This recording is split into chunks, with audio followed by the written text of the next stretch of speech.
everyone, welcome back to Corporate Decoder, the place where we unravel the mysteries of the corporate world. Today, we're diving into Reading International's latest quarterly report. And let me tell you, it's a bit of a mixed bag. It's like a movie with a plot twist you kind of saw coming but hoped wouldn't happen. We're talking about theatre chains and real estate gambles, so buckle up. Essentially, Reading International is in a bit of a financial juggling act. They're selling off properties to keep the lights on while hoping the cinema business makes a comeback. It's a classic Hollywood story. Will they survive or will the credits roll? Before we dive in, if you are into getting straight insights from corporate documents, make sure you're subscribed. We also have a Discord community linked in the description below if you want to discuss more. Alright, let's start with the basics. Reading International, or RDI, owns and operates cinemas in the US, Australia and New Zealand. They're also in the real estate game, owning and renting out retail and commercial spaces. That's their bread and butter. But the big question is, are they making enough dough? Now here's where it gets interesting. This report brings up the dreaded going concern issue, which basically means can they pay their bills for the next year? They have significant debt coming up, over $50 million, and not nearly enough cash on hand to cover it. This is not a great starting point. Management acknowledges that going concern uncertainty exists. Ouch. Time to talk numbers. Looking at the cash flow statement, the company used nearly $8 million in operating activities for the first 3 months of 2025. That's compared to about $2 and $8 in a before. However, there's a glimmer of hope. Cash from investing activities, like selling assets, brought in $17.9 million. That's a nice jump from the $7 during the same period last year. This comes from offloading property assets, which seems to be a key part of their survival strategy. But then there's the financing side. The company used $16.8 million in financing activities, primarily for the repayment of borrowings. You use the money that you get from a source and pay other people who you owe. This means they are continuing to be on a repayment plan. Let's take a look at the income statement to understand exactly where the revenue isn't coming from.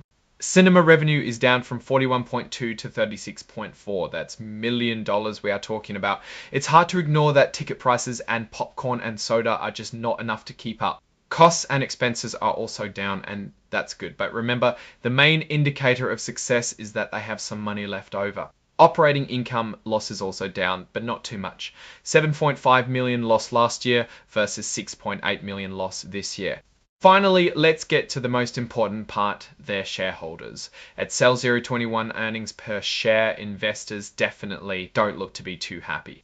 Let's break down how each part of their business is performing. RDI has two main segments, cinema exhibition and real estate. This helps us see where they're making or losing money. Their cinema business took a hit with revenues dropping. Real estate revenues also dipped slightly, but the company makes more money and covers expenses through this division. Time to talk about the debt monster. RDI has a complex web of loans and a good chunk of it is coming due soon. They're trying to refinance and extend these loans, which is crucial for their survival. They extended the Emerald Creek Capital loan to November 2026 and exercised an option to extend their Valley National debt. So that's some positive movement. So the big question remains, can they make it? Management says their plan to sell real estate assets and improve cinema operations makes it probable they'll have enough cash. But they also admit they can't control movie attendance or guarantee future film success. It's a gamble, plain and simple. They also lay out all the things that could go wrong, like competition from streaming, changes in government regulations, and even potential cybersecurity breaches. Now, let's step back and look at the big picture. It is clear that the business is not doing so hot. Their cinema sector has been facing decline for years and is doing so currently. So why are they still holding to that as one of the main segments? On the other hand, the real estate portion of their business is their saving grace. They own some really good properties around the world that can command value. The management should focus on how to extract that value and stop relying on what they thought would be their flagship product, cinema. Now, what do you think about Reading International's chances? Is this a company poised for a comeback, or are they headed for the final reel? Let me know in the comments. If you found this breakdown useful, hit that like button and subscribe for more corporate deep dives. Also remember that Discord link is in the description. Thanks for watching.